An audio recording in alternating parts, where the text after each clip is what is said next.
ஹேடா maize நான் தான் அவங்க போய் பேசுகிறேன். ஸோ இன்றைக்கி நம்ம வில்லன்ஸ் டிசைர் பார்ட் 3 தான் பார்க்க போகிறோம். ஸோ பேக்ரவுண்ட் நாய்ஸ் வந்து அட்ஜஸ்ட் பண்ணிக்கோங்க. அண்ட் தென் இந்த வில்லன்ஸ் டிசைர் வந்து அவ்வளோலாம் போகாது, ஜஸ்ட்டு ஒரு 5 ஷார்ட் 6 ஷார்ட் அந்த மாதிரி தான். ஒரு 5 or 6 பார்ட்ஸ்குள்ளே முடிஞ்சிடும். மேபி ஒரு 7 பார்ட் கூட போக வாய்ப்பு இல்லை, அது 5 பார்ட்டே தாண்டாது. ஸோ அந்த ரேஞ்சிலே வந்து முடிஞ்சிடும். ஏன்னா ஷார்ட் ஸ்டோரி தான். இதுக்கு மேலே இதை இழுத்துட்டு போகணுன்னா நான் என் மண்டையை பிச்சு என் மூளை ஓடி போயிட்டு நல்ல ஒரு கண்டென்ட்டை தேடி கண்டுபிடிச்சிட்டு என் மண்டைக்குள்ளே வரதுக்குள்ளே அவ்வளோதான் முடிஞ்சிடும். ஸோ அதனால் ஒரு 5 or 6 பார்ட்ஸ் கிட்ட தான் போகும். கொஞ்சம் அட்ஜஸ்ட் பண்ணிக்கோங்க. என்ன எல்லா பார்ட்டையுமே நான் வந்து அட்லீஸ்ட் ஒரு 20 மினிட்ஸ் தாண்டி ஒரு 30 மினிட்ஸ் வரைக்கும் கொண்டு போக ட்ரை பண்ணுறேன். ஏன்னா அந்தளவுக்கு கண்டென்ட் இருக்காது, பட் நான் கொண்டு போக ட்ரை பண்ணுறேன். அண்ட் முடிஞ்ச அளவுக்கு ரொமான்டிக் சீன்ஸ் வைக்கவும் ட்ரை பண்ணுறேன். அண்ட் தென் போன பாட்டில் எதாவது முடிச்சுட்டு பார்த்து நம்ம சைடாக சொல்லி கூட போயிடலாமா. போன பாட்டில் வந்து நீங்கள் ஜங்குக்கோட சைக்கோட்டிக் பிஹேவியர்ஸ், அவருக்கு வந்து மென்டலி வந்து அன்ஸ்டேபிள்னு தெரிஞ்சுட்டு நீங்கள் வந்து அவரை ஒரு தெரப்பிஸ்ட் கிட்டே வந்து அழைச்சிட்டு போயிருப்பீங்க.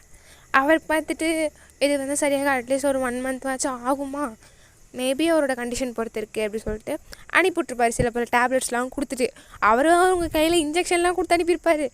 ஏன்டா நான் பார்த்தா எப்படி இருக்குது, உங்களுக்கு மெடிக்கல் ஸ்டூடெண்ட் மாதிரி இருக்கா அப்படின்னு சொல்லிட்டு நீங்கள் வந்து அப்படியே வீட்டுக்குள்ளே நடந்து வந்துட்டுருக்கீங்க. ஜங்குக்கு உங்களுக்கு பின்னாடியே வந்து அந்த பேக்ஸ்லாம் கேரி பண்ணி வந்துட்டுருக்காரு. அவர் ஒரு மெடிசனாக எடுத்து டேப்லெட்ஸ் இன்ஜெக்ஷன் எல்லாத்தையும் எடுத்து படித்து பார்த்துட்டே வந்துட்டுருக்காரு. இதுக்கெல்லாம் கொடுக்குறாங்க அப்படின்னு சொல்லிட்டு அவரோட கண்டிஷனை அவரே பார்த்துட்டு வந்துட்டுருக்காரு.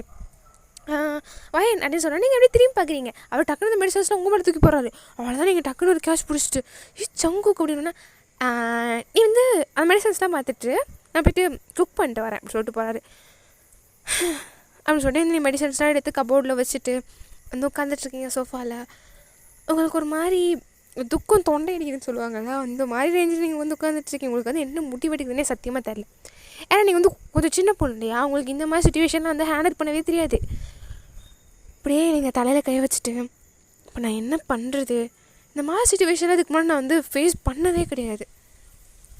இப்போ நான் என்னை பற்றி கேர் பண்ணணுமா, ஜங்குக்கு பற்றி கேர் பண்ணணுமா, எல்லாரை பற்றி கேர் பண்ணி தான் ஆகணும். என்னை பற்றியும் கேர் பண்ணணும், அதே சமயம் ஜங்குக்கு பற்றியும் கேர் பண்ணணும். அவனையும் என்னால் விட்டுற முடியாது. லவ் பண்ணி தொலைச்சிட்டேன்ல, ஏன்டா லவ் பண்ண அப்படிங்கிற அளவுக்கு ஃபீல் பண்ண வைக்கிறான். லவ் பண்ணலனாலும் அவனை கடத்தி கொண்டு வந்திருப்பான், இது வேறு விஷயம்.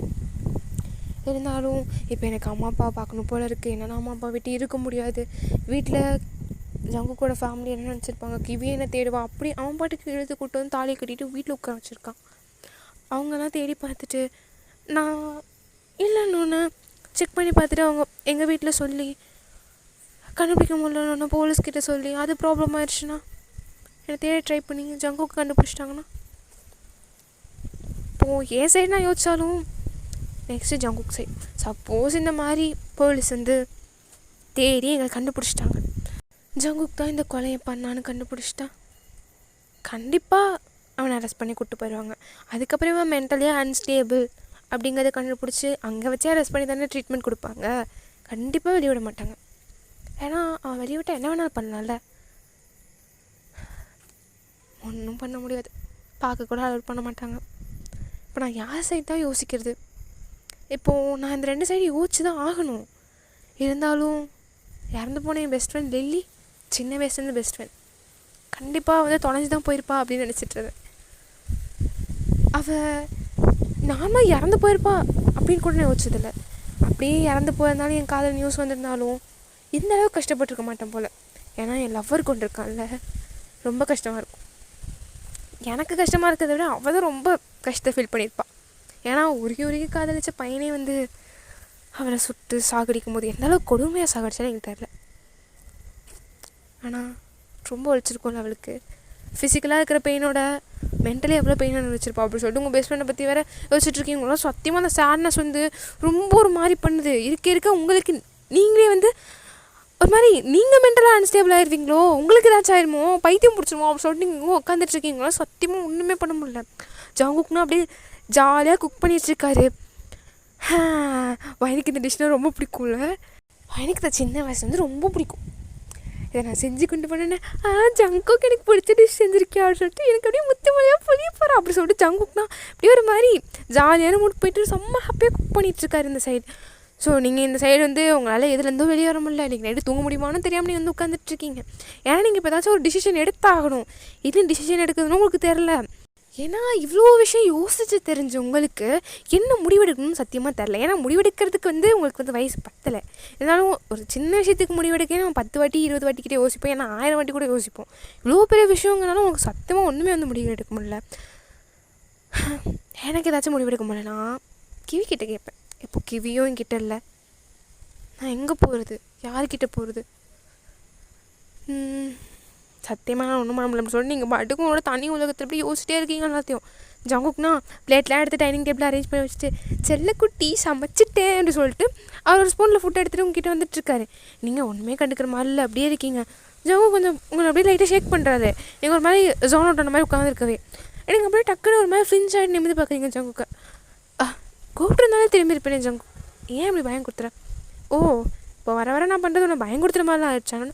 ஐயோ அப்படி இல்லை அப்படி சொல்லிட்டு நீங்கள் ஒரு மாதிரி பயப்பட ஆரம்பிக்கிறீங்க. ஏன்னா ஜங்குக்கோட டோன் மாறி அவரோட ஃபேஷியல் எக்ஸ்பிரஷன் சிரிச்சிட்டு இருந்தது ஒரு மாதிரி டெட்லியாக மாறி இருக்குமா. ஸோ நீங்கள் அதை பார்த்து பயந்துட்டு அப்போல்லாம் இல்லை அப்படின்னு சொன்னோன்னே ஜங்கு டக்குன்னு வைடாக சிரிச்சிட்டு சும்மா சொன்னேன் அப்படி சொல்லிட்டு உங்களுக்கு ஃபீட் பண்ணுறாரு. நீங்களும் அப்படியே அப்படி சொல்லிட்டு வாங்கி இதை முழுங்குறீங்க. அதுதான் நல்லாயிருக்கு. பட் உங்களுக்கு அதை ஃபீல் பண்ணுற அளவுக்குலாம் நீங்கள் ரைட்டான மைண்ட் செட்டில் இல்லை. நல்லா இருக்குது ஜங்குக் அப்படி சொல்லிட்டு நீங்கள் பாட்டுக்கு போய்ட்டு உட்காந்து சாப்பிட ஆரம்பிக்கிறீங்க. ஒரு மாதிரி நீங்கள் ஜஸ்ட்டு ஃபுட்டை சாப்பிட்டுட்ருக்கீங்க, அவ்வளோதான். அதை ஃபீல் பண்ணுற மாதிரி தெரில. நீங்கள் என்ன சாப்பிட்றீங்கிறத பார்க்கல, அப்படியே நீங்கள் பாட்டுக்கு சாப்பிட்டுட்ருக்கீங்க. ஜங்கு உங்களை பார்த்துட்ருக்காரு. ஜங்குக்குனா ரொம்ப ஹாப்பியாக இருக்குது. ஆப்போசிட்டாக நீங்கள் உட்காந்துருக்கீங்க. அது உங்களோட தாலி நல்லா வெளியே தெரியுது. அதை பார்த்து ஜங்கு சிரிச்சிட்ருக்காரு. ஸோ ஜங்குக்கு அப்படியே உங்கள் ஃபேஸ் கிட்ட வராரு. நீங்கள் ஒரு மாதிரியாக ஐஸை வைடாக ஓப்பன் பண்ணிட்டு நல்லா முட்டைக்கான விரிச்சிட்டு வேறு ஏதோ ஒரு பிளேஸை கான்சன்ட்ரேட் பண்ணிட்டு சாப்பாடு சரியாக சாப்பிடாம ஸ்பூனை விட்டு பிளேட்டில் அப்படியே கிண்டிக்கிட்டே ஒரு ஸ்பூனாக எடுத்து சாப்பிட்டு ஏதோ யோசிச்சிட்டே இருக்கீங்க. ஜங்கு உங்கள் பிளேட்டை பார்க்குறாரு. நீங்கள் முன்ன மாதிரி எதையுமே ஒதுக்கி வைக்கல. அந்த ஃபுட்டில் உங்களுக்கு கேப்சிகம்னா சுத்தமாக பிடிக்காது. நீங்கள் எப்போவுமே கேப்சிகம் ஒதுக்கி வச்சுட்டு பிடிச்ச ஃபுட்டுங்கனால அதை மட்டும் சாப்பிடுவீங்க. பட் இந்த டைம் நீங்கள் பாட்டு கேப்சிகம் எடுத்து வாயில் போட்டு சாப்பிட்றீங்க. வயன் அப்படின்னா நீங்கள் டக்குன்னு ஃப்ரெண்ட்ஸ் எடுத்து திரும்ப நிமிந்து பார்க்குறீங்க. என்ன பண்ணிட்டுருக்க நீ? உனக்கு கேப்சிகம் பிடிக்காதுல்ல, உனக்கு டேஸ்ட்டு தெரியுதா இல்லையா, உண்மையிலே பிடிச்சிருக்கா இல்லையா, உனக்கு ஏதாச்சும் ஃபீவர் அடிக்கலாம் சொல்லிட்டு உங்களை ஹெட்டு எனக்குலாம் தொட்டு பார்க்குறாரு. இல்லை நான் நல்லா தான் இருக்கேன். இல்லை ஏன் பிடிக்காத விஷயம் பிடிக்கும் சேஞ்ச் ஆகக்கூடாதா என்ன? எனக்கு இப்போ கேப்சிகம் பிடிக்கும் அப்படின்னு சொல்லி நீங்கள் ஒரு மாதிரி கஷ்டப்பட்டு ஸ்மைலை வர வச்சுட்டு சாப்பிட்றீங்க. உங்களுக்கு இதை விட இதெல்லாம் பெரிய விஷயம் இல்லடா அப்படிங்கமா சாப்பிட்றீங்க. அப்படியா? ரீசெண்டாக கூட நீ கேப்சிகம் அவாய்ட் பண்ணி இப்போ பிடிச்சிருச்சு அப்படின்னு சொல்லிட்டு நீங்கள் ஒரு மசாய் பண்ணிட்டே சாப்பிட்டுட்டே இருக்கீங்க. ஜங்கு நீங்கள் பண்ணுறதுலாம் ஒரு மாதிரி ரொம்ப டிஃப்ரெண்ட்டாக இருக்குது. ஏன்னா ஜங்கு சின்ன வயசுலேருந்து பார்த்துருப்பாரு. கிவியும் நீங்களும் சின்ன வயசுலேருந்து ஃப்ரெண்ட். கிட்டத்தட்ட லில்லி கிவி நீங்கள் 3 பேர் தான் அப்படியே சுற்றுன்னு சுற்றுவீங்க. கிவிக்கு லில்லி யாருன்னா இன்னும் தெரியாது. அதான் டக்குனு இந்த விஷயம் வேறு ஞாபகம் ஆரம்பிச்சிருச்சு. கிவிக்கு லில்லி யாருன்னு இன்னும் தெரியாதுல்ல, அவள் எப்படி ரியாக்ட் பண்ணுவா? ஒன்றும் பண்ண முடியல. இப்போது சாப்பிட்றதா ஒரு குறையா அப்படின்னு சொல்லிட்டு ஜங்கு எனக்கு வயிறு ஃபுல்லாகிடுச்சு, நான் போய் தூங்குறேன், நீ சாப்பிட்டு வரியா அப்படின்னு சொல்லிட்டு நீங்கள் பாட்டுக்கு அப்படியே எழுந்துச்சி போகிறீங்க. ஜங்கு உங்கள் பிளேட்டை பார்க்குறாரு. அவர் 100% ஃபுட்டு வச்சுருக்காருனா அதுலேருந்து நீங்கள் 10% கூட சாப்பிடல. அவர் அப்படியே பார்த்துட்டு உங்கள் கையை பிடிச்சி வேகமாக இழுக்கிறாரு. என்ன பண்ணிகிட்ருக்க? என்னது புது பழக்கம் சாப்பிடாம எழுந்துச்சி போகிறது? ஃபஸ்ட்லாம் ஃபுட் வச்சா உனக்கு பிடிச்சதெல்லாம் சாப்பிட்டு பிடிக்காத மட்டும் தானே ஒதுக்கி வைப்பேன். இப்போ நீ என்ன நினப்பில் இருக்க, என்ன புரியல அப்படி சொல்லிட்டு ஒரு மாதிரி முறைச்சிட்டு உங்களுக்கு கேட்குறாரு. உனக்கு சாப்பிடணும் அதானே, சாப்பிட்றேன் அப்படி சொல்லி நீங்கள் சாப்பிட்டுட்ருக்கீங்க. ஜங்குக்கு ஒரு மாதிரி கஷ்டமாக இருக்குது. ஏன் இப்படி பண்ணிகிட்ருக்கா, புதுசாக பிஹேவ் பண்ணுறா, இவ்வளோ நாள் நம்ம கூட வயனது இல்லையே அப்படி சொல்லிட்டு உங்களை ஒரு மாதிரி பாவமாக பார்த்துட்ருக்காரு. அதுக்கப்புறம் டக்குன்னு அவரோட மேனியா பர்சனாலிட்டி எட்டி பார்க்குது. அவர் திடீர்னு ஒரு மாதிரி டேட்லேயே அப்படியே யோசிக்க ஸ்டார்ட் பண்ணுறாரு. ஒரு வேளை இங்கேருந்து தப்பிச்சு போகிறத பற்றி பிளான் பண்ணுறாரோ? என்கிட்ட நல்ல விதமாக பேசி நல்ல விதமாக இருக்கிற மாதிரி ஆக்ட் பண்ணி தப்பிச்சு போய் என்னை போலீஸ்கிட்ட மாட்டி விட்டு லில்லி சாவுக்கு பழி வாங்க போகிறாளா, இல்லை என்னை எப்படி கொல்லலான்னு பிளான் போடுறாளா? கண்டிப்பாக அவள் தப்பிச்சு போகிறதுக்கு தான் யோசிக்கிறா. ஜங்கு விட்டுருவியா நீ? கண்டிப்பாக விட மாட்டேன். விட்டுருவேன்னு நினைக்கிறியா? வாய்ப்பே இல்லை சொல்லிட்டு அப்படியே அவருக்குள்ளே அவரே பேசிகிட்ருக்காரு. நீங்கள் அது எதுவுமே தெரியாமல் நீங்கள் பாட்டு சாப்பிட்டுட்ருக்கீங்க. வயன் உனக்கு என்ன பிடிக்கலையா? யார் அப்படி சொன்னான்? எனக்கு உன்னை எவ்வளோ பிடிக்கும் தெரியுமா? எனக்கு உன்னை 3 இயர்ஸாக பிடிக்கும். 3 இயர்ஸ்? ஜஸ்ட் 3 இயர்ஸ் தானா? நீங்கள் அப்படியே மனசுக்குள்ள ஜஸ்ட் 3 இயர்ஸ். அந்த 3 இயர்ஸில் இருக்கிற ஒரு மினிட்டும் ஒரு செகண்டை பற்றி நான் உன்னை பற்றி தான் யோசிச்சிருப்பேன். நீ உன்னோட வாயில் ஜஸ்ட் 3 இயர்ஸ்னு சொல்ல முடியும். ஆனால் அந்த மெமரிஸ் அப்படிங்கிற மாதிரி யோசிக்கிறீங்க. ஏன்னா ஜஸ்ட் 3 இயர்ஸ் தான் உனக்கு என்ன பிடிக்குமா? ஆமாம், என்ன பண்ணுறது, லில்லி உன்னை லவ் பண்ணதை கம்பேர் பண்ணும்போது ஜஸ்ட் 3 இயர்ஸ் தான். அவள் தான் நான் 5 இயர்ஸாக லவ் பண்ணணுன்னு. இப்போ எதுக்கு அவளை பற்றி இருக்கிற? என்ன ஏதாச்சும் எம்பதி சிம்பதி ஏதாச்சும் பதி காட்டணும்னு ஆசைப்பட்றியா என்ன? எனக்கெல்லாம் ஒரு ஃபீலிங் வராது. செத்து போன பணத்தை பற்றிலாம் இழுக்காதுன்னு உங்களுக்கு ரொம்ப கஷ்டமாயிருது. ஆமாம், உன் மேலே உருகி லவ் பண்ணால அந்த பணம் நீ போனோன்னு சொல்லுவேன், இன்னும் வேறு என்ன வேணாலும் சொல்லுவேன். இன்னும் உருகி லவ் பண்ணாலும் அவளை பற்றி பேசிகிட்டு இருக்கேன். நீயும் லவ் பண்ணலை இல்லை பண்ணலையா? நான் பண்ணதை விட அது அதிகம்னு சொல்கிறான். வயன், நீ ரொம்ப பேசிகிட்ருக்க. ஆனால் நான் அப்படி மாறுறதுக்கும் நீ தான் காரணம் அப்படின்னா உங்களுக்கு அது வேறு ஒரு சைடு இன்னும் கில்ட்டியாக ஸ்டார்ட் ஆகுது. நான் காரணமா சொல்லிட்டு யோசிச்சிட்டே இருக்கீங்க. ஜவுக்கு பாட்டுக்கு பிளேட்லாம் எடுத்துகிட்டு ஒரு சைட் போட்டு அவர் பாட்டுக்கு மேலே போய் படுத்துடுறாரு. நீங்கள் அதே ப்ளஸ்ட்டு அப்படியே ஸ்டாச்சுமா நின்றுட்டு நான் காரணமா என்ன சொல்கிறான், என்ன நம்ம அப்படி மாறினானா, எனக்கு சுத்தமாக ஒன்றும் புரியல அப்படிங்க பண்ணி யோசிச்சிட்டே இருக்கீங்க. ஸோ நீங்கள் ஆஃப்டர் போய்ட்டு ஜங்குக்கிட்ட படுத்திருப்பீங்க. ஸோ நீங்கள் படுத்தோன்னே ஜங்கு எதுவுமே நடக்காதுமா, நார்மலாக திரும்பி உங்களை அப்படியே டைட்டாக ஹக் பண்ணுறாரு. நீங்கள் அப்படியே ஒன்றும் பண்ணுறதுக்கு இல்லை, ஒன்றும் சொல்கிறதுக்கும் இல்லை அப்படிங்கிற மாதிரி படுத்திருக்கீங்க. ஸோ ஜங்குக்கு அப்படியே ஹிப்பில் டைட்டாக பிடிச்சிட்டு அவரோட ஹேண்ட் ரொம்ப சில்லுன்னு இருக்குது. அந்த ஹேண்ட் அப்படியே உங்களோட செஸ்ட் கிட்டே போகுது. நீங்கள் அவரோட கையை டக்குன்னு பிடிச்சிட்டு ஜங்கு எனக்கு தூக்கம் வருது, ஆனால் எனக்கு தூக்கம் வரலையே, ஆனால் எனக்கு தூக்கம் வருது அப்படின்னு சொல்லிட்டு நீங்கள் நடுவில் தலைவணி வச்சுட்டு அந்த பக்கம் திரும்பி படுத்துறீங்க. எனக்கு என்ன டிசிஷன் எடுக்குதுன்னு சத்தியமாக தெரில. மேபி அது குட் டிசிஷனாக இருக்குமா இல்லையா அப்படின்னு தெரில.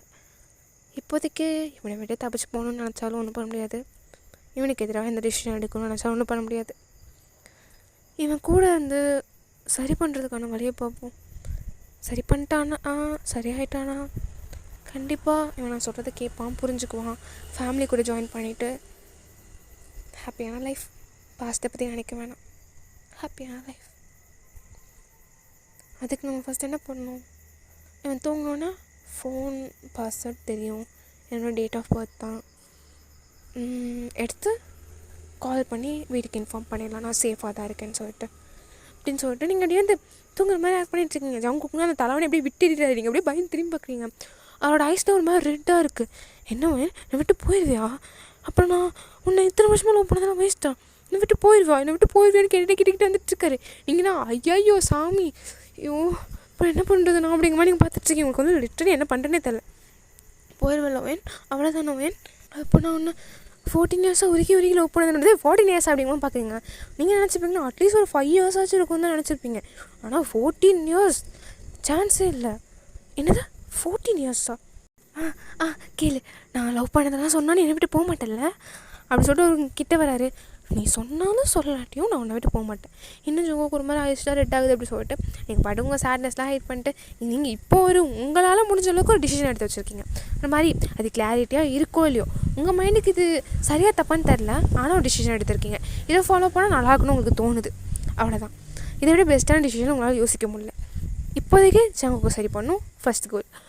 அதுக்கு இவனை தூங்க வச்சுட்டு அடுத்து கால் பண்ணும். அப்போ தான் நல்லா அடுத்த ஸ்டெப்ஸ் தான் எடுக்க முடியும் அப்படின்னு சொல்லிட்டு நீங்கள் ஜங்கு கூட சீக்ஸ் அப்படியே கப் பண்ணிட்டு, என்னாச்சு ஜங்கு பாரு வாய்ஸ்லாம் இவ்வளோ ரெட்டாக இருந்துச்சுன்னு நீ நினைக்கிறியா? உன்னை இவ்வளோ இயர்ஸாக லவ் பண்ண பொண்ணால் இந்த மாதிரி ஒரு நிலைமையில நீ இருக்கிறத பார்க்க முடியும்னு சத்தியமாக பார்க்க முடியாது அப்படி சொல்லிட்டு ஜங்குக்குள்ளேருந்து அப்படியே ஆட்டோமேட்டிக்காக டியர்ஸ் தான் வந்துகிட்டே இருக்கும். பிகாஸ் நீங்கள் அவரை விட்டு போயிடுவீங்க அப்படின்னு நினச்சிட்ருக்காரு. அதனால் அவர் கண்ணில் தனித்தனியாக வந்துட்டுருக்கும். நீங்கள் அதெல்லாம் அப்படியே வைப் பண்ணிட்டு விட்டு போவேன்னு நினைக்கிறியா? நான் விட்டு போவேன்னு நினைக்கிறியா? விட்டு போகணும்னு நினச்சிருந்தேன்னா இங்கே விட்டு போயிருப்பேன். ஆனால் உன்னை சரி பண்ணி உன் கூட நியூவாக லைஃப் ஸ்டார்ட் பண்ணி உன் கூட சந்தோஷமாக இருக்கணும்னு நினச்சேன்னா தான் இப்போ நான் இடத்துல இருக்கேன். இனிமேல் ஒரு டைம் கூட யோசிக்காத உன்னை விட்டு போயிடுவேன். ஜங்குக்கு அப்படியே கண்ணன் தனித்தனியாக வருது. ஆல்ரெடி அழுதை விட இன்னும் ரொம்ப அழுகிறாரு. அப்படியே உன்னை டைட்டாக ஹக் பண்ணிட்டு இப்போ போக மாட்டேன்ல 14 இயர்ஸ் என்ன லவ் பண்ணியா அப்படி சொல்லிட்டு நீங்கள் ஒரு கொஸ்டின் கேட்குறீங்க.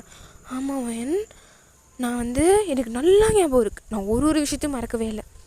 என் ஃபேமிலி மெம்பர்ஸ் நான் ஏன் கொண்டு எனக்கு ஞாபகம் இல்லை. ஆனால் அவங்க ஏதாச்சும் பண்ணியிருப்பாங்க, இல்லைனா நான் சும்மா கூட கொலை பண்ணுவேன் சொல்லிட்டு ஒரு மாதிரி பின்னாடி க்ரீப்பியாக சிரிக்கிறாரு. அது உங்களுக்கு எங்கன்னு தெரியுது, உங்களுக்கு கிட்டே கை நடுங்குது. ஸோ ஜங்குக்கு நோட் பண்ணாலும் அதுக்கு ஏதாச்சும் பண்ணுவோன்னு சொல்லிட்டு நீங்கள் எப்படியே அமைதியாக இருக்கீங்க. 10 இயர்ஸில் உங்களை சாவடித்தேன். ஆமாம், ரொம்ப ரசித்து ருசித்து அவங்கள கொன்ன ஒரு மெத்தோடு எப்படி துடிச்சாங்க, எப்படி கதறினாங்க. எங்கள் அம்மா, ஜங்குக் ஜங்குக் உன்னை பெத்த வயிறு பற்றி எறிதுடா, உன்னை எவ்வளோ கஷ்டப்பட்டு அந்த வலியோடு பெற்றெடுத்திருப்பேன், அவ்வளோ ஆசையாக பார்த்தேன்.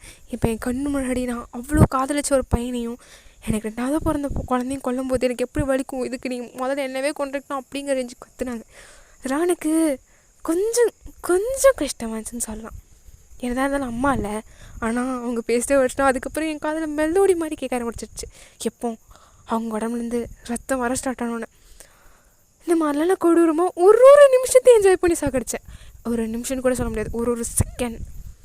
அவங்க செத்தது, அவங்க கதறின ஒவ்வொரு வேர்ட்ஸும் எனக்கு வந்து ஞாபகம் இருக்குது. ஆனால் என்னோடய குட்டி தங்கச்சி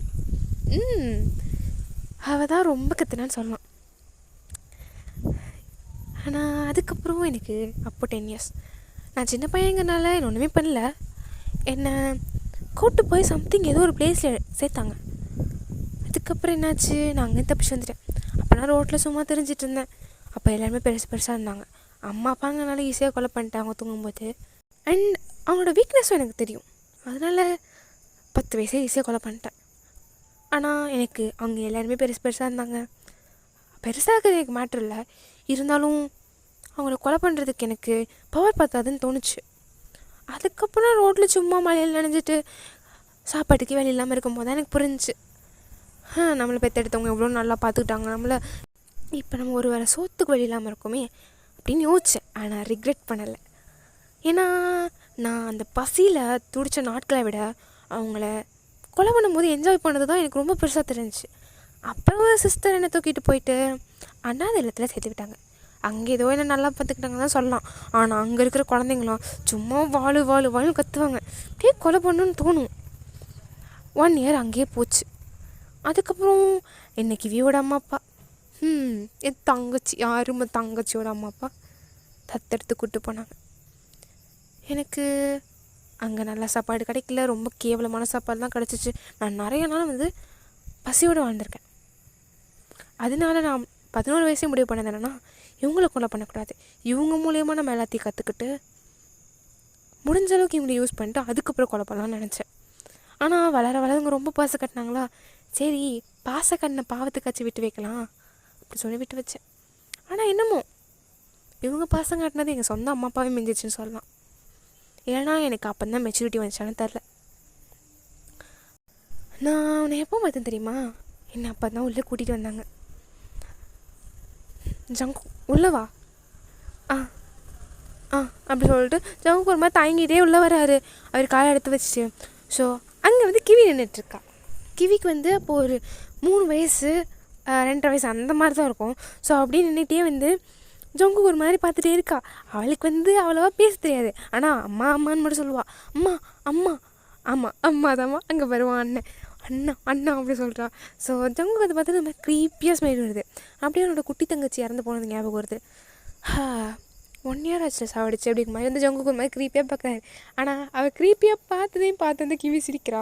ஸோ உள்ளே ஒரு சவுண்ட் கேட்குது. ஸோ ஜங்கு வந்து டக்குன்னு வந்து பார்த்துருப்பாரு. உள்ளே வந்து உங்கள் அம்மா வந்து உங்களை தூக்கிட்டு வந்துட்டு இருக்காங்க. உங்களுக்கு வந்து ஒரு 2 வயசு தான் இருக்குது. ஏன்னா கிவி வந்து உங்களை விட ஒரு மாதம் பெரிய பொண்ணு அப்படிங்கிற மாதிரி சொல்லலாம். கிவியோட நீங்கள் வந்து 1 மாதம் 2 மாதம் தான் அது சின்ன பொண்ணு. அப்படியே வந்து உங்கள் அம்மா வந்து தூக்கிட்டு வந்துட்டுருக்காங்க. நீங்கள் அப்படியே ஒரு மாதிரி முட்டுக்குன்னு வச்சுட்டு செம்ம க்யூட்டாக அப்படியே பார்க்க ப்ரின்ஸஸ் மாதிரி இருக்கீங்க. அப்படியே அம்மா வந்து ஹக் பண்ணிட்டு அம்மா கிவி கிவி அப்படி சொல்லிட்டு வந்துட்டுருக்கீங்க. ஆமாம் அங்கே பாரு ஜங்கு கண்ணா அப்படின்னு சொன்னோன்னே, ஜங்கு கண்ணாவா அண்ணாவா, எனக்கே ஒரு மாதிரியே ஃபீல் ஆகுது அண்ணன் சொல்லும்போது. ஆனால் எனக்கே யாரை பார்த்தாலும் இவங்களை எப்படி கொலை பண்ணால் நல்லாயிருக்கும், இப்படி கொலை பண்ணால் நல்லாயிருக்கும் அப்படின்னு தானே யோசிச்சுட்டு இருந்தேன். இவ்வளோ பார்க்கும்போது மட்டும் என் மைண்ட் ஏன் பிளாங்காக இருக்குது, ஒன்றுமே தோணல அப்படி சொல்லிட்டு ஜங்கு வந்து உங்களுக்கு ஒரு மாதிரியாக பார்த்துட்டே இருந்திருப்பாரு. ஸோ அதுக்கப்புறம் அப்படியே டேஸ் போயிட்டே இருக்கும். ஜங்குக்கு கூட தான் வளர்ந்துருப்பாரு, நீங்களும் ஜங்கு கூட தான் வளர்ந்துருப்பீங்க. அண்ட் வயசு போக போகிற ஜங்குக்கு வந்து அப்படியே 15 16 ஆகிட்டே இருக்கும். ஸோ உங்களுக்கு வயசு கூட்டே போயிட்டே இருக்கும். அதுக்கப்புறம் நீங்கள் உங்களுக்கு விவரம் தெரிஞ்சு நீங்கள் எப்போ ஜங்குக்கு லவ் பண்ணியிருப்பீங்கன்னா, உங்களுக்கு வந்து 13 இருக்கும்போது நீங்கள் சும்மா க்ரஷாக வச்சுட்டு இருந்திருப்பீங்க. அப்புறம் இதெல்லாம் அட்ராக்ஷனு அப்படி இப்படின்னு நினச்சி அதுக்கப்புறம் நீங்கள் வந்து ஜங்குக்கு லவ் பண்ண ஸ்டார்ட் பண்ணியிருப்பீங்க. இப்போ வந்து லவ் பண்ணுறீங்க. ஆனால் ஜங்குக்கு வந்து உங்களை சின்ன வயசில் பார்த்தோன்னே வந்து ஒரு மாதிரி ஸ்பார்க் ஏற்பட்டிருக்கும். அப்படியே தான் வந்து அது லவ் டெவலப் ஆகிட்டு அவர் இப்போ வரைக்கும் நீங்கள் தான் அப்படி சொல்லிட்டு ஃபிக்ஸ் பண்ணி நிற்கிறார். அவர் ஒன்றையும் அப்படியே எடுத்து சொல்லவே ஒரு மாதிரி கன்ஃபியூஸ்டாக பார்த்துட்ருக்கீங்க நீங்கள். உங்களுக்கு வந்து எப்படி அவன் 14 வருஷமாக லவ் பண்ணானா, பார்த்தோன்னே பிடிச்சுன்னு சொல்லிட்டு இருக்கான். அப்போ உனக்கு 11 வயசில் லவ்னா என்னன்னு தெரிஞ்சிருக்குமா? என்ன நடக்குதுங்க அப்படிங்கிற மாதிரி ஒரு மாதிரி கன்ஃபியூஸ்டாக பார்த்துட்ருக்கீங்க. ஆனால் உன்னை நான் குடிக்க வச்சுருக்கேன் தெரியுமா நிறையா வாட்டி அப்படி சொன்னோன்னே, ஐயோ மறுபடியும் திருப்பிட்டாடாட்டா எனக்கு சொல்லிட்டு நீங்கள் வந்து ஜங்கு தூங்கலாமா? ஓ, கதை கேட்டோன்னே என் பொண்ணாட்டி தூக்க வருதா, தூங்கலாமே அப்படி சொல்லிட்டு உங்களை பிடிச்ச ஹக் பண்ணி அவள் படுக்க தூங்குறாரு. ஆனால் வந்து ஜங்கு இந்த அளவுக்கு ஷார்ட்டாக தான் சொல்லியிருப்பார், பட் லென்த்தியாக அதுக்கப்புறம் என்ன நினச்சுன்னா சொல்லியிருக்க மாட்டார். அதனால் வந்து உங்களுக்கு அதை கேட்கணுன்னு தோணல, பட் அதே சமயம் கேட்கணுன்னு தோணுது. பட் இன்னொரு நாள் பார்த்துக்கலாம் அப்படின்னு சொல்லிட்டு நீங்கள் வந்து ஒரு தூங்க வச்சுருப்பீங்க. அப்போ தான் உங்களுக்கு ஒரு விஷயம் ஞாபகம் வருது. அந்த டாக்டர் வந்து எனக்கு போனோன்னு ஊசியை போடுமா அப்படின்னு சொல்லியிருப்பாரு. ஸோ நீங்கள் அப்படியே பொறுமையாக ஹக்கு ரிலீஸ் பண்ணுறீங்க. ஜங்கு வந்து டக்குன்னு அப்படியே என் உட்காந்துருப்பாரு. என்ன ஜோயின், எங்கே போகிறேன் நான் இவ்வளோ சொல்லி நான் இப்படி தப்பிச்சு போகலான்னு பார்க்குறியா? ஜங்கு உனக்கு இன்ஜெக்ஷன் போடணும். இன்ஜெக்ஷனா போட்டே ஆகணுமா அப்படின்னு சொல்லிட்டு டக்குன்னு ஒரு ஃபேஸ் ரியாக்ஷன் சேஞ்ச் பண்ணி நம்ம பேபி மாதிரி பார்க்குறாரு. போட்டே ஆகணுமே செல்லம்ல பொறுத்துக்கோ அப்படி சொல்லிட்டு நீங்கள் படுக்க இன்ஜெக்ஷன் எடுத்து வந்து அவருக்கு பொறுமையாக எப்படி போடணுன்னு தெரில உங்களுக்கு. ஜங்கு ஃபோன் தெரியா? இந்தா அப்படின்னு சொல்லிட்டு அவர் எதுவுமே வரல, லைக் ஃபோன் எடுத்து கொடுத்துருப்பாரு. நீங்கள் போயிட்டு ஹவு டு புட் இன்ஜெக்ஷன் அப்படிங்கிற மாதிரி வந்து போட்டு அப்படியே பார்த்துட்ருக்கீங்க ஒரு வீடியோவாக. ஜங்குக்கு அதெல்லாம் பார்த்து இப்படி ரொம்ப க்யூட்டாக தெரியுது. அவர் அப்படி உங்களை மாதிரி க்யூட்டாக அப்படியே பார்த்துட்டே இருக்காரு. ஸோ நீங்கள் அதெல்லாம் பார்த்து முடிச்சுட்டு கஷ்டப்பட்டு உங்களை ஜங்குக்கு வலிக்குதோ இல்லையோ நீங்கள் அவனுக்கு வலிச்சிரும் சொல்லிட்டு இப்படி பொறுமையாக பார்த்து போடுறீங்க. ஜங்குக்கு வந்து சுத்தமாக வலிக்கவே இல்லை, அவளுக்கு நார்மலாகவே வலிச்சிருக்காது. பட் இப்போ வந்து உங்களை அட்மையர் பண்ணிகிட்ருக்காரு. உங்களுக்கு வந்து உங்களை அட்மையர் பண்ணும்போது அவருக்கு எதுவுமே தோணலை, வலி எதுவுமே ஃபீல் ஆகலை. ஜஸ்ட்டு வயன் சொல்லிட்டு ஒரு மைண்ட் ஃபுல்லாக வயன் நீங்கள் மட்டும் தான் இருக்கீங்க. நீங்கள் லைக் ஜங்குக்கு வந்து ஒரு ரியாக்ஷன் கொடுக்காம உங்களை பார்த்துட்டு இருக்காரு. நீங்கள் தான் இந்த இன்ஜெக்ஷனை உள்ளே குத்தும் போது மருந்து இன்ஜெக்ட் பண்ணும்போது ஒரு மாதிரி க்யூட்டாக ரியாக்ஷன் கொடுத்துட்டு அப்படியே பொறுமையாக ஜங்குக்கு முட்டைக்கண்ண விஷயம் நிமிந்து பார்த்து வலிக்குதா ஜங்குக்கு அப்படின்னு அவர் வலிக்குதான்னு கேட்டேன். ஆமாம் வலிக்குது அப்படி சொல்லிட்டு உங்கள்கிட்ட நெக் அப்படியே கிட்ட பிடிச்சி எடுத்துட்டு வலிக்கு மருந்து அப்படி சொல்லிட்டு கிஸ் பண்ணுறாரு. நீங்கள் அப்படியே சிரிச்சிட்டே வந்து அவர் லைட்டாக அப்படியே சுண்டி விட்டுருப்பீங்க. அவர் வந்து பாரு இன்னொரு வலி வலிக்குது எனக்கு அப்படி சொல்லிட்டு திரும்ப பிடிச்சி உங்களுக்கு கிஸ் பண்ணுவார். ஜங்கு விளையாண்டுட்ருக்கியா நீ? உண்மையிலே வலிக்கலையாண்ணே? இதெல்லாம் எனக்கு வலிக்கும்னு நினைக்கிறியா? சந்தேகம் தான், பட் இருந்தாலும் உனக்கு வலிச்சு தானே ஆகணும். ஊசிக்கு பயப்படாத ஏதாச்சும் இருப்பானா? நான் இருக்கேன் நீ அப்படி சொல்லிட்டு ஜங்குக்கு வந்து அதுக்கப்புறம் அந்த ஊசியெல்லாம் எடுத்து வச்சுட்டு ஓகே விடு, க்ளீன் பண்ண வேணாமா, நான் பார்த்துக்கிறேன் காலையில் தூங்குன்னு சொல்லிட்டு உங்களை தூங்க வச்சுருப்பாரு. ஸோ ஜங்குக்கு வந்து இப்படி வந்து நல்லா தூங்கிடுறாரு. பிகாஸ் அவர் நைட் டைமில் எழுந்திரிச்சு அவர் எதுவுமே பண்ணக்கூடாது, அவர் மைண்ட் ஸ்டேபிளாக இருக்கணுங்கிறதுக்காக தான் அதுவே. ஸோ நீங்கள் ஹக்கை அப்படியே பொறுமையாக ரிலீஸ் பண்ணுறீங்க. ஒரு 2 o'clock போல் ஆகுது. ரிலீஸ் பண்ணிவிட்டு நீங்கள் உட்காந்துறீங்க. கிட்ட தான் நீங்கள் ஃபோனை வச்சுருப்பீங்க. ஏன் நீங்கள் ஃபோனை வச்சது அதே இடத்துல இருக்குது. பொறுமையாக அந்த ஃபோனை எடுத்து உங்கள் பாடி ரேட்டை போடுறீங்க. ஓப்பன் ஆகிடுது. கால் பண்ணுறதுக்கான சமயம். அப்படியே நீங்கள் பொறுமையாக அந்த ரூம் டோர் ஓப்பன் பண்ணிட்டு கீழே டவுன் ஸ்டேர்ஸ் போகிறீங்க. அங்கே போய்ட்டு அவர் வரலைங்கிறது நீங்கள் கன்ஃபார்ம் பண்ணிட்டு தான் எப்பயும் எதிர்க்க மாட்டான் இருந்தாலும் அப்படி சொல்லிட்டு திரும்பி நீங்கள் மேலே போயிட்டு அந்த ரூம் டோரை வந்து லாக் பண்ணிடுறீங்க. ஸோ லாக் பண்ணிட்டு கீழே வரீங்க. யார் லாக் பண்ணுறதுக்கு ஆப்ஷன் இருக்கும். ஸோ ஜஸ்ட்டு ஸ்பின் பண்ணி லாக் பண்ணுற மாதிரி தான், கீ எதுவுமே தேவையில்லை. ஸோ நீங்கள் அதுக்கப்புறம் அப்படியே கீழே போகிறீங்க. கிச்சன் கிட்டே வரமாட்டான்னு கன்ஃபார்ம் ஆகிடுச்சு. நீங்கள் அப்படியே பொறுமையாக வந்து ஃபோனை ஓப்பன் பண்ணுறீங்க. ஓப்பன் பண்ணிட்டு கால் பண்ணுறீங்க. உங்கள் அம்மா நம்பர் உங்களுக்கு தெரியும், அண்ட் கிவி நம்பர் தான் உங்களுக்கு வந்து தெரியும். அம்மாவுக்கு அப்போ கால் பண்ணி இது சொல்ல வேணாம், ஏன்னா அம்மா வந்து என்ன ஏதுன்னு கேட்பாங்க. ஜங்கு ஃபேமிலிக்கு தானே தெரியும், அவங்ககிட்ட சொல்லலாம் அப்படின்னு சொல்லி நீங்கள் வந்து பார்க்குறீங்க. பட் வந்து உங்கள் ஃபேமிலி நம்பர் தெரியாது, பட் கிவி நம்பர் நிறையவே தெரியும். ஸோ நீங்கள் அப்படியே நம்பர்ஸ்லாம் டைப் பண்ணிட்டு கிவி கால் பண்ணுறீங்க. நைட்டு 2 மணி எடுப்பால் எடுக்கலன்னா உங்களுக்கு வந்து ஐடியாவே இல்லை. ரிங் போகுது பொறுமையாக. அந்த ரிங் போக போக உங்களுக்கு வேர்க்குது. நீங்கள் அப்படியே நிமிந்து பார்க்குறீங்க அந்த டோரை. ஒரு சைனுமே இல்லை, டோரை வந்து ஓப்பன் பண்ணுறதுக்கு எதுவுமே இல்லை. உங்களுக்கு வந்து கொஞ்சம் ரிலீஃபாக இருந்தாலும் பட் செம்மையாக ஸ்வெட் ஆகிட்டுருக்கு, கையெல்லாம் நடுங்குது. மேபி இதை கண்டுபிடிச்சிட்டாருன்னா என்ன பண்ணுறது அப்படிங்கிற மாதிரி வந்து பார்த்துட்ருக்கீங்க. உங்களுக்குள்ளே 1000 தாட்ஸ் திரும்பவும் ஓட ஆரம்பிக்குது. ஸோ நீங்கள் யோசிச்சு முடிச்சதுக்குள்ளே டக்குன்னு வந்து ரிங் போயிட்டு அட்டன் ஆகுது கால். டக்குன்னு நீங்கள் ஃப்ரெண்ட்ஸ் ஆகிட்டு ஹலோ வயன் நல்லா இருக்கியா நீ? கிவி நான் நல்லா இருக்கேன் அப்படின்னு சொல்லிட்டு நீங்கள் இவ்வளோ நாள் தேக்கி வச்சு கண்ணீர்லாம் இப்போ அப்படியே தாரையாக கண்ணு வந்து ஊற்றிட்டே இருக்குது. ஏன் வயன் அழுகிறா? என்ன அண்ணன் டார்ச்சர் பண்ணுறானா இல்லையா? இது அவன் என்ன தான் பார்த்துக்கிறான். அப்போ ஏன்டி அழுகிறேன், என்னாச்சு? உன்னோட வாய்ஸ் ரொம்ப நாள் கழிச்சு கேட்குறேன். 3 days கூட ஆகலை, அவன் நல்லா பார்த்துக்கிறான், அது வரைக்கும் போகும். ஆனால் வீட்டில் சொல்கிறத கேட்காம அந்த நாய் போய் தொலைஞ்சிட்டான். என்னாச்சு அப்படி சொல்லிட்டு நீங்கள் அப்படியே ஐஸில் இருக்க டியர்ஸ்லாம் வைப் பண்ணிட்டு ஒரு மாதிரி கொஸ்டின் அப்படிலாம் பார்க்குறீங்க. அவங்க என்ன மீனிங்கில் சொன்னாங்கன்னா அம்மா அப்பா, ஜங்குக்கை பற்றி உனக்கே நல்லா தெரியும், கொஞ்சம் சிறுன்னு பொண்ணே பிடிக்காம தான் சுற்றிட்டு இருப்பான். அவனுக்கு வந்து ஒரு பொண்ணு பிடிச்சிருக்குங்கும்போது, அதுவும் 25 வயசில் பிடிச்சிருக்குங்கும்போது அது நல்ல விஷயந்தான். நீ நல்லா தெரிஞ்ச பொண்ணு, எங்கள் அம்மா அதை பற்றி இப்போ வரைக்கும் இதுதான் பேசிகிட்டு இருக்காங்க தெரியுமா, அவன் பாட்டு கூட்டி எங்கேயோ போயிட்டான்னு சொல்லிட்டு. அவங்களே வந்து ஏன் இத்தனை நாள் சொல்ல என்கிட்ட சொல்லியிருந்தேன், நான் வந்து என்ன வேணான்னா சொல்ல போகிறேன் அப்படிங்கிற மாதிரி தான் கேட்டுட்ருக்கான். அவனுக்கு என்ன கோவம்னா, கோவம்னு கூட சொல்ல முடியாது, ஒரு சேட்னஸ். என்ன தான் புள்ள வந்து நம்மளை விட்டு தனியாக இருந்தாலும், என்ன தத்து பிள்ளையாக இருந்தாலும் சொந்த புள்ள மாதிரி பார்த்தாங்க. என்ன தான் தூரமாக இருந்தாலும் நம்மக்கிட்ட லவ் பண்ணுற பொண்ணை பற்றி கூட ஷேர் பண்ணலையா, நானும் அந்தளவுக்கு மோசமாக போயிட்டேன் அப்படிங்கிற மாதிரி யோசிச்சுட்ருக்காங்க. அம்மா வந்து ரொம்ப அழுதாங்க. அண்ட் தேர்னாங்க, உங்கள் வீட்டில் வந்து கேட்டு பார்த்தாங்க, வயனங்க வந்திருக்காளா அப்படின்னு கேட்டாங்க. அவங்க அம்மா வந்து கொஞ்சம் பயந்துட்டாங்கன்னு சொல்லலாம். என்னாச்சு வயன் அங்கே வரந்தானு சொன்னான். இல்லை வயன் வந்து கிவியோட வெளியே போயிருக்கா, அதான் கால் பண்ண எடுக்கலையா, அதுதான் அவங்க தான் கால் பண்ணுறாங்க அப்படி சொல்லிட்டு அவங்க கால் கட் பண்ணிட்டான்னு சொன்னாங்க. எனக்கு வந்து இப்போ நீ சேஃபாக இருக்கல, ரொம்ப சேஃபாக இருக்க, உன் அண்ணன்கிட்ட இருக்கல. என்ன ஆச்சு? அண்ணன் கூப்பிட்டு போய் தாலி கட்டி வீட்டில் வச்சுருக்காண்டி. தாலி கட்டி வீட்டில் வச்சுருக்கானா? என்னடி சொல்கிற? நல்லா பார்த்துக்கிறான்ல.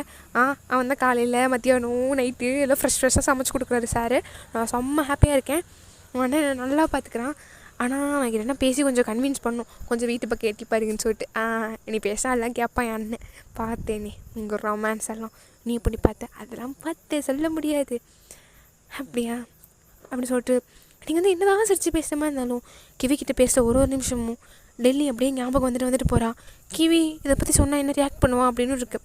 ஏன்னா நீங்கள் வந்து உங்கள் சேட்னஸ் ஹாப்பினஸ் என்ன இருந்தாலும் கிவிக்கிட்டே நெல்லிக்கிட்டே ஷேர் பண்ணிடுவீங்க. டெல்லி போனது வந்து கிவிக்கிட்ட தான் மொத்தத்தையும் ஷேர் பண்ணுவீங்க. ஒரு விஷயம் விடாமல் சின்ன மைன்யூட்டான திங்ஸ் கூட அவகிட்ட தான் ஷேர் பண்ணுவீங்க. இப்போ வந்து இவ்வளோ பெரிய விஷயம் அவகிட்ட சொல்லாமல் உங்களால் இருக்க முடியல. சொல்லி இப்படி கதறி அழுகணும்னு தோணுது. பட் நீங்கள் அப்படியே கண்ட்ரோல் பண்ணிகிட்ருக்கீங்க. கிவி வந்து என்னாச்சும் வேணும், ரொம்ப சைலண்ட்டாக இருக்கா, நீ இப்படி இருக்க ஆளே இல்லையே. இல்லை ஒன்றும் இல்லை வயன், என்னாச்சு? நான் நார்மலாக தான் இருக்கேன். என்னாச்சுன்னு கேட்டேன். என்ன மறைக்கிறேன் என்கிட்டேருந்து? எதையும் நான் மறைக்கல கிவி, என்ன நீ லூஸ் மாதிரி பேசுகிறேன், உன்கிட்ட நான் ஏதாச்சும் மறைப்பண்ணா? எதுவும் மறைச்சதுலங்கிறத தான் கேட்குறேன். ஏதோ மறைக்கிற மாதிரி எனக்கு ஃபீல் ஆகுது. என்னமோ மறைக்கிறேன், ஏதோ தப்பாக இருக்குது அப்படின்னு. உங்கள் கண்ணன் திரும்ப தாரத்தாலே தண்ணி வர ஆரம்பிச்சிருச்சு. கிவி நான் சொல்கிறது யார்கிட்டே சொல்ல மாட்டேல, எனக்கு கேட்கணுமா? என் வாயிலேருந்து ஒரு வார்த்தை கூட வெளியே போகாது, உனக்கு தெரியாதா? நீ நாளைக்கு வைக்கிறேன். அப்படி என்னடி ஆச்சு அப்படின்னு எங்கள் போய் நடந்தது எல்லாத்தையுமே சொல்கிறீங்க. உன் அண்ணன் ஒரு சைக்கோ, அவன் தான் எல்லாத்தையும் கொலை பண்ணான். ஊரே தேடிட்டுருக்க சீரியல் கில்லர், ஊரே பார்த்து தொடர்ந்துங்கிற சீரியல் கில்லர் இவன் தான். இவன் அவன் ஃப்ரெண்டு ஜாக்க கூட இவன் தான் கொலை பண்ணான் அப்படின்னு சொல்லிட்டு அப்படியே புட்டு வைக்கிறீங்க நீங்கள் எல்லாத்தையுமே.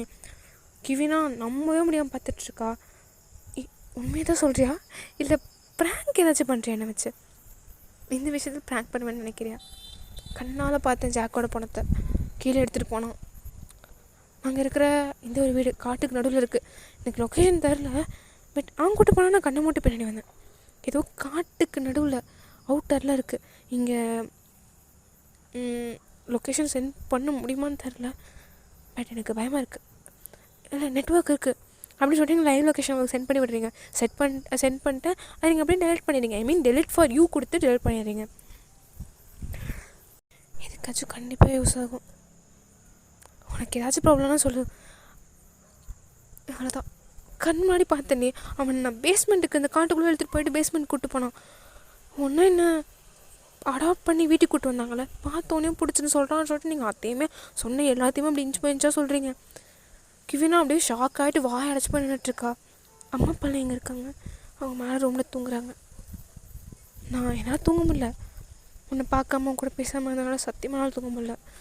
சும்மா தான் ஃபோனை வச்சு ரீல்ஸ் ஸ்க்ரோல் பண்ணிட்டு இருந்தேன். ஆனால் நம்மளேருந்து கால் பண்ணணுன்னா திங்க் பண்ணேன், கால் அட்டன் பண்ணவா வேணான்னு சொல்லிட்டு. பட் அட்டன் பண்ணேன், பார்த்தா நீ பேசுகிற. ஏன்னா இப்போ நான் கனவுல இருக்கிற மாதிரி ஃபீல் ஆகுது. ஏன் அண்ணனா இவ்வளோலாம் பண்ணான்? அவன் கொஞ்சம் ஒரு மாதம் பிஹேவ் பண்ணுவான், அதுக்குன்னு சீரியல் கில்லர் இந்த ரேஞ்சுக்கு கொலை பண்ணுற ரேஞ்சுக்கா? அதுவும் உன்னை பார்க்குற பாய்ஸ், அவனை பார்க்குற கேர்ள்ஸ், அவனை லவ் பண்ணுற கேர்ள்ஸ். அப்போது வயன் மறைக்காமல் சொல்லு, லில்லி என்னானா அப்படின்னு கரெக்டாக பாயிண்ட் பிடிச்சிட்டோம். நீங்கள் அப்படியே வாயில் கை வச்சுட்டு சொல்லக்கூடாதுன்னு இருந்தேன், கரெக்டாக கண்டுபிடிச்சிட்டோம் அப்படின்னு சொல்லிட்டு உங்களால் இப்போ என்ன பண்ணுறது தெரியும், தொண்டை அடைக்குது ஒரு மாதிரி அழுகு. அப்படியே லில்லியை பற்றி பேசினோன்னே நீங்கள் வந்து ஆக்சுவலி லில்லியை பற்றி மட்டும் சொல்லக்கூடாது அப்படின்னு நினச்சிருப்பீங்க. பட் இப்போ கரெக்டாக கேட்டோன்னே லில்லி அப்படிங்கிற அந்த வேர்ட் என்ன ஆச்சுன்னா அவள் கரெக்டாக கேட்டோன்னே அந்த சைடு கிவிக்கு வர ரைட்டாக கண்ணு கிடக்கிற மாதிரி இருக்குது. உங்களுக்கு வந்து அப்படியே கண்ணு தண்ணி தேங்கி நிற்கிது. பட் அழுகக்கூடாதுன்னு கண்ட்ரோல் பண்ணோன்னா, அழுகக்கூடாதுன்னு கண்ட்ரோல் பண்ணிட்டு அந்த எமோஷனோட பேசினோன்னா தொண்டை அடைக்கிற மாதிரி இருக்கும் தெரியுமா, அந்த மாதிரி உங்களுக்கு ஃபீல் ஆகுது. இப்போ சத்தியமாக ஒரு வேர்டே எடுத்து வைக்க முடியல. அது உண்மையை சொல்லுவேன், லில்லி என்னான்னா தயவு செஞ்சு என்கிட்ட எதையும் மறைக்காத, கொண்டுட்டான் அப்படின்னு சொன்னோன்னா அவ்வளோதான். அந்த சைடு கிவியாலும் ஒன்றும் பேச முடியல, அப்படியே வாயாட்டு போய் நின்றுட்டுருக்கா. அப்போ அவன் எங்கே இருக்கான், ரூமில் தூங்குறான். நான் டாக்டர்கிட்ட கூட்டு போன்னு சொன்னேன்ல, இன்ஜெக்ஷன் கொடுத்தாங்க. அந்த டாக்டர் என்கிட்ட எக்ஸ்பிளைன் பண்ணி தான் கொடுத்தாரு. போட்டிருக்கேன், ரூம் டோர் லாக் பண்ணியிருக்கேன், கண்டிப்பாக கீழே வர முடியாது. எதுக்கும் பார்த்து இருவேன் நம்ம சொல்லிட்டு கிவிக்கு ஒன்றுன்னு தனித்தனியாக ஊற்றிட்டுருக்கேன். ஏன்னா பெஸ்ட் ஃப்ரெண்ட் கண்டிப்பாக. ஏன்னா உங்களுக்கு வந்து கிவியை தெரிஞ்சதை விட லில்லியும் கிவியும் தான் வந்து 2 பேருமே முன்னாடி பெஸ்ட் ஃப்ரெண்டாக தான் இருப்பாங்க. கிவியை வச்சு தான் உங்களுக்கு லில்லியவே தெரியும். ஸோ கிவிக்கு தான் வந்து ரொம்ப ஒரு மாதிரி அழுகையாக வந்துகிட்டே இருக்குது. உனக்கு எப்படி தெரியும் கொலை பண்ணான்னு? கண்ணால் பார்த்தேன். அந்த நான் ஒரு ப்ளூ கலர் ட்ரெஸ் வாங்கி கொடுத்தேன் தெரியுமா லில்லியோட பர்த்டேக்கு, அவ கூட அதை போட்டு ஆசையாக அவனுக்கு போய் ப்ரப்போஸ் பண்ண போகிறேன்னு போனானே. ஆமாம், அப்போது சாக்கடிச்சிருக்கானா? ஆமாம், அந்த ட்ரெஸ்ஸோடு அவள் அங்கே ஸ்கெல்டனாக கிடந்தா. நான் வாங்கி கொடுத்த ட்ரெஸ் அப்படியே ரத்தக்கரை பண்ணிச்சு. அவன் எவ்வளோ வழியான வச்சுருப்பா இல்லைன்னு. கிவியால் ஒன்றும் பேச முடியல. ஸோ உங்களுக்கு வந்து லைட்டாக டோர் நான் கோப்பராக சவுண்ட் கேட்குது, அவ்வளோதான். கையெல்லாம் அப்படியே ஷேக் ஆகுது. ஒயன் அது என்ன சவுண்ட்? நான் கால் பண்ணிட்டேன் அப்படி சொல்லிட்டு நீங்கள் வந்து அப்படியே கால் டக்குன்னு கட் பண்ணிட்டு எல்லாத்தையுமே டெலிட் பண்ணிட்டு அப்படியே அந்த ரூம் கிட்டே வந்து வேகமாக போகிறீங்க. லாக் பண்ணியிருப்பீங்க. அந்த நாக் தான் வந்து அப்படி ஆடிட்டுருக்கு. ரூம்குள்ளேருந்து யாராச்சும் வந்து ஓப்பன் பண்ண ட்ரை பண்ணாங்கன்னா ரூமுக்கு வெளியே வந்து நாக் ஆடும் தெரியுமா. ஸோ அந்த மாதிரி ஹேண்டில் வந்து அப்படியே ஆடுது. உங்களுக்கு அவ்வளோதான், ரொம்ப ஸ்வெட்டாக ஸ்டார்ட் ஆகுது. ஃபோன் கையில் இருக்குது. அவன் அந்த பக்கம் வந்து டோர் ஓப்பன் பண்ண ட்ரை பண்ணுறான். கண்டிப்பாக கண்டுபிடிச்சிருவான். ஏன்னா ஜங்கு கூட ஐக்கில் அவரை பற்றி உங்களுக்கு நல்லா தெரியுமா, கண்டிப்பாக கண்டுபிடிச்சிருவான். உங்களுக்கு ஒரு மாதிரி கை காலெலாம் நடக்குது. உங்களுக்கு என்ன பண்ணுறேன்னே தெரியல இந்த இடத்துல. ஸோ இதோட இந்த பார்ட் முடியுது. நெக்ஸ்ட் பார்ட் நான் ஜூன் அப்லோட் பண்ணுறேன். கொஞ்சம் புரிஞ்சுக்கோங்க, எனக்காக கொஞ்சம் டைம் கொடுங்க. ஏன்னா நான் டைம் இருக்கும்போது எந்த அளவுக்கு அப்லோட் பண்ணுறேன், என்னால் பிஸியாக இருக்கும்போது நான் எந்த அளவுக்கு அப்லோட் பண்ணுறேங்கிறது உங்களுக்கு நல்லா தெரியும். பிஸியாக இருக்கிறனால தான் என்னால் அப்லோட் பண்ண முடியல வீடியோஸ். ஸோ கொஞ்சம் தயவு செஞ்சு புரிஞ்சுக்கோங்கம்மா. நான் ஃப்ரீ ஆகிட்டு கண்டிப்பாக அப்லோட் பண்ணுறேன். அப்லோட் பண்ணாமல் போக மாட்டேன். எனக்கு கொஞ்சம் டைம் கொடுங்க. ஏன்னா நான் கமெண்ட்லாம் பார்க்கும்போது போடுங்கும்போது என்னால் என்னோடய ஒர்க்லேயும் கான்சன்ட்ரேட் பண்ண முடியாமல், எதுலேயும் கான்சன்ட்ரேட் பண்ண முடியாமல் இப்படி திக்கி தண்ணி நிற்க வேண்டியதாக இருக்குது. ஸோ புரிஞ்சுப்பீங்கன்னு நினைக்கிறேன். கொஞ்சம் வெயிட் பண்ணுங்கள். இங்கே வேறு மழை பெய்யுது, அதனால் வேறு என்னால் ரெக்கார்ட் பண்ண முடியாமல் இருக்குது. அண்ட் சேஃப்டியாக இருந்துக்கோங்க. இங்கேயே மழை பெய்யுதுன்னா அங்கே தண்ணி சைடெலாம் இருக்கும், ஐ மீன் கடல் சைடெலாம் இருக்கும் ஊர், அங்கெல்லாம் நீங்கள் இருந்தீங்கன்னா வந்து கொஞ்சம் சேஃப்டியாக இருங்க. மழை பெஞ்சா வெளியே அவ்வளோவா போகாதீங்க. கண்டிப்பாக வந்து ஸ்கூல் காலேஜஸ் லீவ் விட்டுருப்பாங்க. படிக்கிறவங்க வந்தால் யாருமே வெளியே போகாதீங்க. கடைக்கு போகிறேன், அங்கே போகிறேன், இங்கே போகிறேன், மழையிலையும் போகலாம் போகாதீங்க. ஏன்னா ஃபீவர் இருந்துச்சுன்னா ரொம்ப கஷ்டம். நான் அனுபவிச்சிருக்கேன். ஸோ யாரும் வெளியே போகாதீங்க. ஹெல்த்தை பார்த்துக்கோங்க. Bye by.